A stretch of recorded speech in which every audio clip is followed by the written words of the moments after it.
Alors, on va parler des différents tombés. On a en fait 4 tombés différents à explorer. On va commencer avec un tombé qui est un tissu plus épais versus un tissu qui serait plus mince.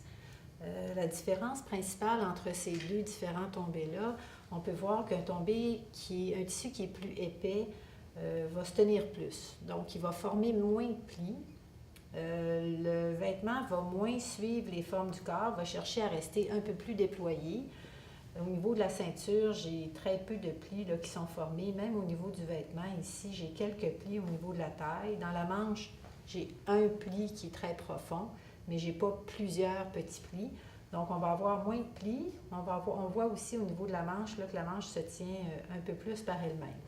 Si je regarde au niveau du tombé, du tissu qui est plus mince, bien, on peut voir qu'il y a beaucoup plus de plis qui sont formés au niveau de la manche, mais même au niveau du vêtement comme tel. Même dans la ceinture casse à quelques endroits, ce qui n'est pas le cas ici.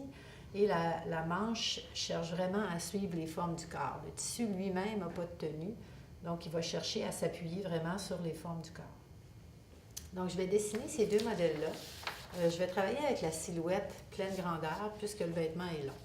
Donc je vais travailler un modèle qui est similaire pour les deux pour voir un peu comment ça s'exprime de manière différente là, au niveau du dessin. Donc, je place ma feuille, je vais venir la fixer toujours avec le papier collant non permanent. Et je vais dessiner évidemment des aplats souples parce que c'est uniquement avec les aplats souples qu'on va représenter les différents tombés.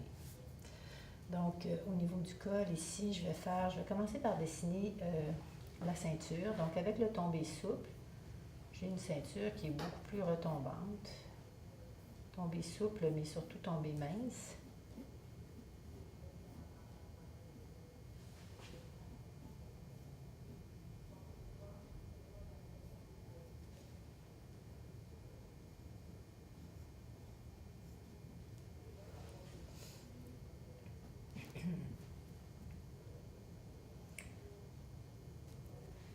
Donc, le tissu cherche à suivre plus les formes du corps. Donc, mes lignes sont vraiment plus retombantes.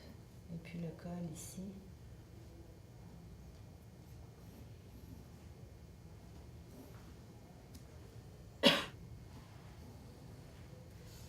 Donc, le tissu ne cherche pas là, à s'éloigner du corps. Il va chercher vraiment à tomber beaucoup plus à la verticale. Puis, il va former par le fait même plus de plis.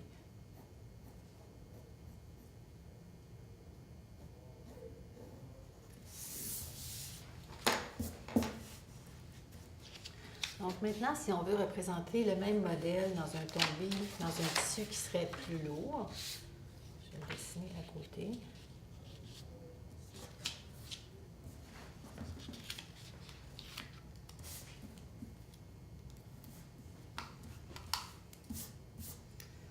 Donc cette fois-ci, je vais reprendre les mêmes proportions, mais mon tissu, comme il va être plus lourd, le vêtement va se déployer un petit peu plus large, puis il va y avoir un peu moins de plis. Donc, je vais commencer par dessiner la ceinture.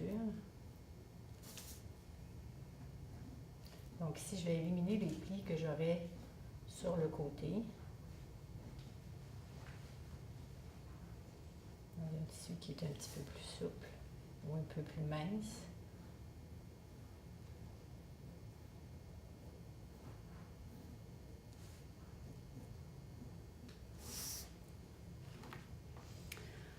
Alors, voici comment on pourrait en fait faire sentir pour un modèle similaire, quelque chose qui pourrait être fait dans une ratine épaisse et un autre modèle qui pourrait être fait dans un tissu plus comme un satin ou un foulard de soie ou quelque chose de vraiment plus mince, donc qui va retomber un peu plus.